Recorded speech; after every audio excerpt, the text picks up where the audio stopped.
So ayun guys, for today's video may tatatuan tayo ngayon. Maliit lang, minimalist. Kaya naka-ready na tayo sa ating gamit.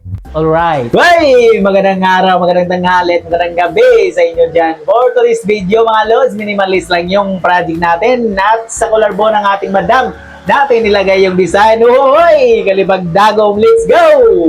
Ayun na nga, nalapag na natin yung design natin sa balat ng ating Madam Amo. Wow! Kauglugaw! Yung design natin dyan ay isang bulaklak na maliit. Bitawa ko kabalo, buwak ba ni or sagbot, basta may maniniya kay Dadilyon. Wow!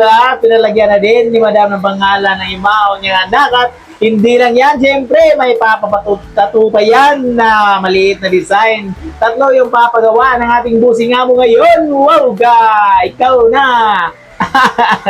At medyo malamig yung panahon ngayon kasi grabe naman yung ulan dito sa amin sa Leyte. Oy, talagang araw-araw at gabi-gabi na talaga. Hindi ka na makaligo sa sobrang lamig ba? Kaya nakajagi tayo dyan mga bay kasi lamig pa sa labas tapos aircon pa tayo sa loob. Wow! Talaga naman, sinishare ko lang naman. At yun nga, triarreling yung gamit na needle natin dyan kasi gusto ng ating madam yung manipis lang na linyahan. At palawang bises na nga itong na magpatato sa atin si madam. Siguro mga 2021 or 2022 yata. So si madam nagpatato sa atin at medyo natagalan yung balik kasi medyo busy na siya sa kanyang buhay. Ganyan talaga pag naghahanap buhay, talagang busy ka. Alang nga naman hindi, hoy, magtambay ka na lang, kaugutan.